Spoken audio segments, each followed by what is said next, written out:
La posibilidad de poder enseñar la palabra de Dios es una responsabilidad que Dios ha dado a algunos, pero esa responsabilidad llega consigo también graves consecuencias cuando el que enseña, en este caso el maestro, no enseña apropiadamente la Biblia o, lamentablemente, a causa de esa posición, se encuentra con el pecado de la soberbia. Vamos a ver hoy día cómo el Señor Jesucristo llama la atención a los maestros de Israel que lamentablemente habían caído en la desobediencia y en la falta de respeto de la palabra de Dios. Es nuestra lección de hoy día, en un momento con Dios.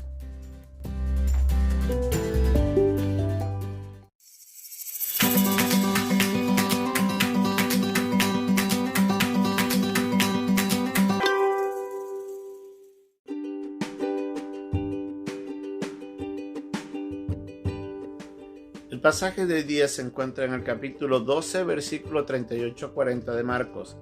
Y les decían su doctrina: guardaos de los escribas, que gustan de andar con largas ropas, llaman las salutaciones en las plazas, y las primeras sillas de las sinagogas, y los primeros asientos de las cenas, que devoran las casas de las viudas, y por pretexto hacen largas oraciones. Estos recibirán mayor condenación.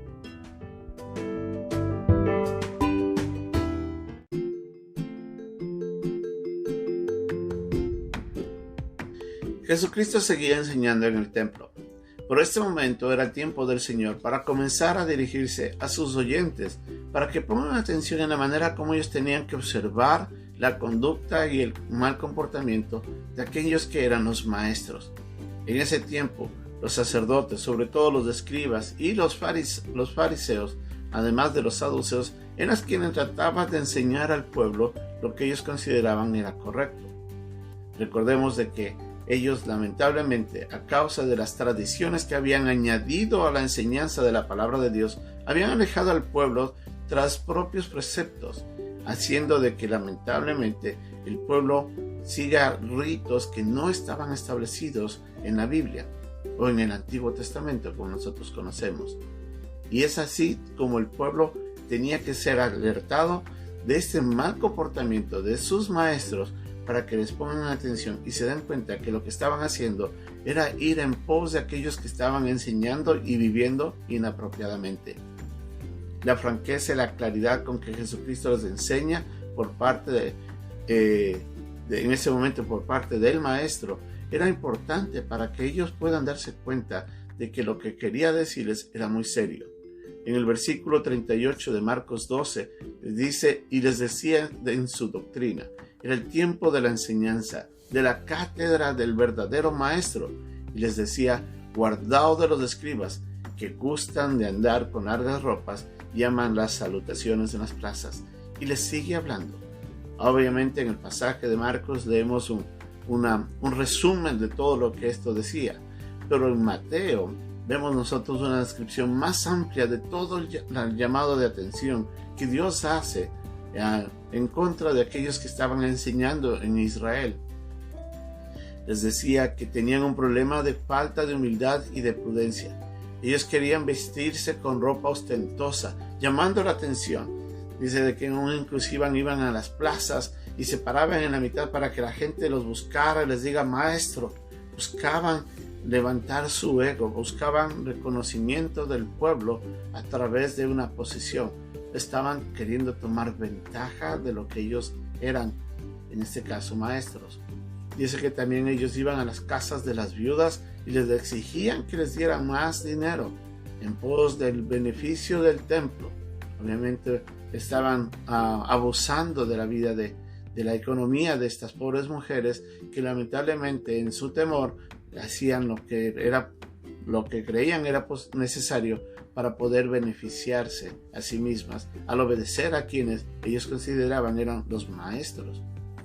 Sus oraciones, las de los escribas y los de los fariseos, eran largas, tratando de llamar la atención, por al mismo tiempo tratando de, entre comillas, nuevamente mostrar que había piedad en ellos. Pero lo único que hacía era tratar de demostrar hacia el pueblo de una manera vana y egocentrista que ellos eran piedosos, eran personas que seguían al Señor. Pero no era así. También ellos querían ser invitados a las reuniones y querían ocupar los primeros lugares, las primeras mesas y buscar de esa manera sacar privilegios a causa de esto. Pero lo más grave de todo es que al ser maestros ciegos, como el mismo Señor les dice, ellos lamentablemente no estaban aceptando la verdad de la palabra de Dios y también estaban alejando a la gente de del verdadero camino de la salvación, que era la fe en Jesucristo, poniendo un énfasis demasiado absurdo en favor de las obras que el hombre podía hacer para lograr la salvación, en vez de mirar la fe en Jesucristo y del sacrificio del Cordero de Dios para redimir el pecado del hombre. Y es ahí donde ellos caen en el más grave pecado. Eso era lo que más afectaba al pueblo. Eran ciegos tratando de guiar a un pueblo ciego. Y lamentablemente lo único que podía hacer es que no les llevaban a ningún lugar. La vida espiritual de los sacerdotes, de los fariseos, de los saduceos, de los escribas estaba tan alejado de Dios que estaban llevando como modelo al pueblo y de esa manera alejando también al pueblo de los caminos del Señor. Para nosotros hoy día, la responsabilidad de quienes enseñamos la palabra de Dios también es importante. Nosotros podemos equivocarnos y alejar al pueblo de la verdadera enseñanza, de la verdadera doctrina. Y ahí es donde nosotros tenemos que tener mucho cuidado. A veces, lamentablemente, el privilegio de poder enseñar también puede generar ego y soberbia. A veces tenemos el problema de querer buscar el reconocimiento del pueblo, porque anhelamos de que la gente nos mire por lo que estamos haciendo. Nosotros también necesitamos ser humildes. También necesitamos ser muy cuidadosos en qué aprendemos de la palabra y cómo la enseñamos. Pero también tenemos que poner atención a que la palabra de Dios tiene que ir transformando nuestras vidas para que nosotros no nos engañemos, como nos dice en Santiago, que de qué nos sirve escuchar la palabra de Dios si después de escucharla o de leerla, de estudiarla, nosotros mismos no la ponemos en práctica. La responsabilidad de aquellos que enseñamos es grande, como el privilegio es grande. Hagamos de eso una oportunidad para honrar al Señor, quien nos ha llamado a enseñar correctamente, pero también vivamos con temor y reverencia ante el cargo que tenemos y sobre todo ante aquel que nos llamó a servirle. Que Dios nos ayude.